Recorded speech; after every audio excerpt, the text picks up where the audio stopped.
नमस्ते। एडिक्स हिंदी में आपका स्वागत है। मैं हूँ टीचर जो और इस वीडियो में हम एक निबंध लेखन करेंगे। निबंध का मतलब होता है एस्से राइटिंग। मुझे हर सप्ताह बहुत सारी रिक्वेस्ट आती हैं कि मैं प्राइमरी स्कूल के स्टूडेंट्स के लिए अपने चैनल पर हिंदी में कुछ निबंध लेखन के एग्जाम्पल्स दूँ। इसीलिए इस वीडियो में आज हम एक निबंध लेखन करेंगे। इस निबंध लेखन के दो फायदे हैं। नंबर एक, इससे स्कूल के बच्चों को मदद मिलेगी और नंबर दो, एडल्ट हिंदी लर्नर्स भी इसको सुन सकते हैं और उनके लिए यह बहुत अच्छी लिसनिंग और कॉम्प्रिहेंशन एक्सरसाइज है जो कि पास्ट टेंस यानी भूतकाल में की जाएगी। इस वीडियो में मैंने एक चित्र लिया है जिसमें दो चोर एक औरत से उसका पर्स छीन रहे हैं। मैंने बहुत सरल भाषा में यह निबंध लिखा है ताकि ना सिर्फ प्राइमरी स्कूल के छात्र बल्कि जो इंटरमीडिएट लर्नर्स हैं वे सब भी आसानी से इसे समझ सकें। तो आइए शुरू करते हैं। सबसे पहले याद रखिए कि आपको निबंध लेखन हमेशा पास्ट टेंस यानी भूतकाल में करना होता है क्योंकि आप निबंध लेखन में एक कहानी बनाने की कोशिश करते हैं। दूसरी चीज़ है कि हर निबंध में इंट्रोडक्शन और एंडिंग ज़रूर होनी चाहिए। इन्हीं सब बातों को ध्यान में रखते हुए निबंध लेखन हम शुरू करते हैं। सबसे पहले हम इंट्रोडक्शन लिखेंगे जिसके कई तरीके हो सकते हैं। मैं आपको निबंध में दो इंट्रोडक्शन के सैंपल्स दूंगी। So let's first do the introduction. There can be many ways of doing it. In this video I would give you two possible introductory scenarios. Let's start. आइए शुरू करते हैं। इंट्रोडक्शन एक। सुबह का समय था। It was morning time. मौसम बहुत सुहावना था। The weather was pleasant. ठंडी ठंडी हवा चल रही थी। Cold wind was blowing. Now let's look at another introduction. सोमवार का दिन था। It was a Monday.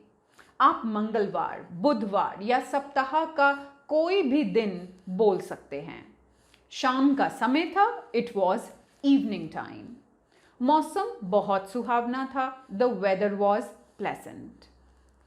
ठंडी ठंडी हवा चल रही थी। Cold wind was blowing. सड़क सुनसान थी।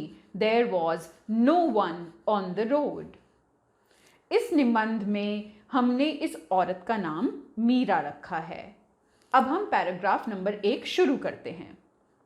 मीरा नाश्ता करने के बाद बाजार जाने के लिए तैयार हुई। After breakfast, Meera got ready to go to the market. वह अपनी ही धुन में सड़क के किनारे चल रही थी।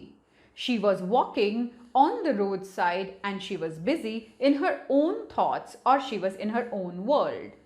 अपनी ही धुन में का मतलब होता है you are kind of lost in your own thoughts. उसके हाथ में एक हैंडबैग था। She had a handbag in her hand. Handbag को हम पर्स भी बोल सकते हैं। ये एक इंग्लिश बोरोड शब्द है।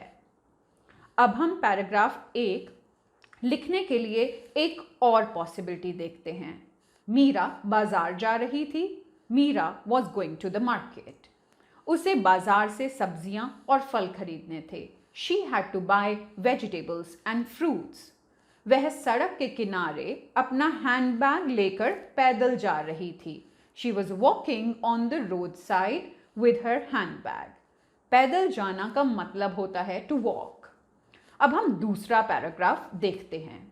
तभी अचानक all of a sudden एक मोटरसाइकिल पर सवार दो आदमी, 2 men on the bike, उसके पास आकर रुके। They stopped near her.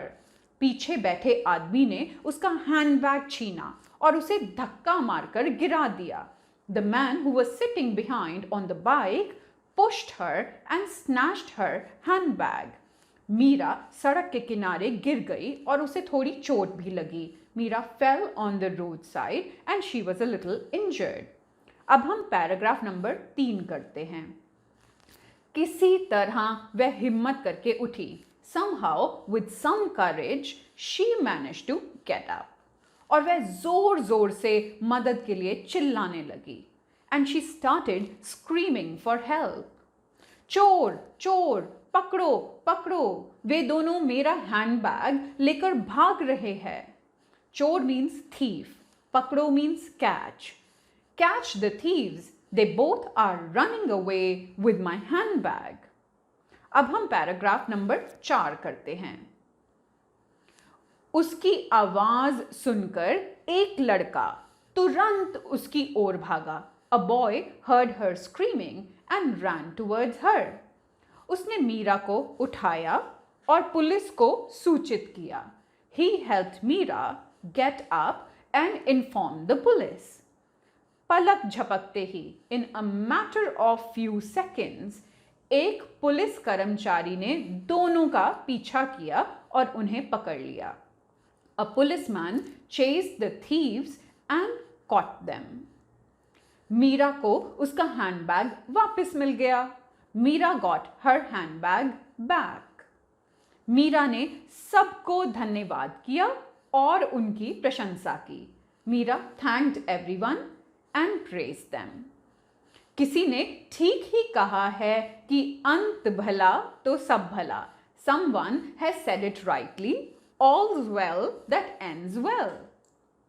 Now I will highlight 3 important phrases for you that I have used in this essay.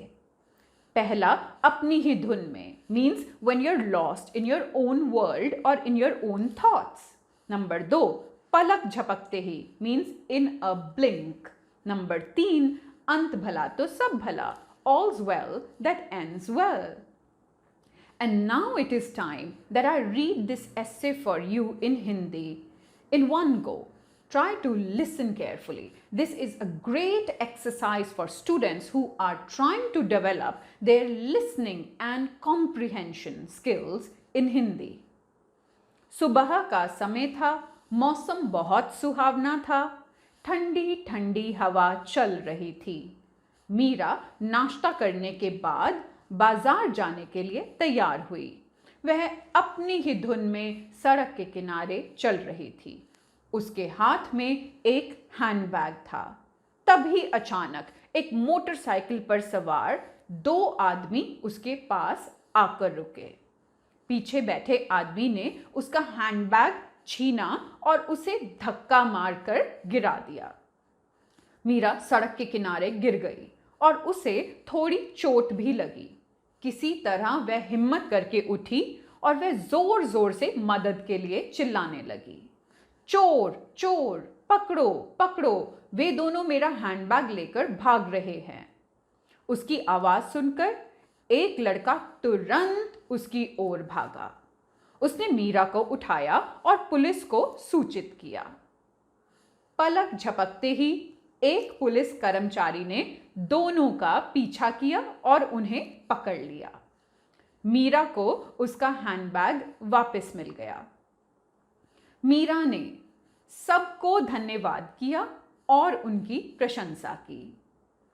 किसी ने ठीक ही कहा है कि अंत भला तो सब भला।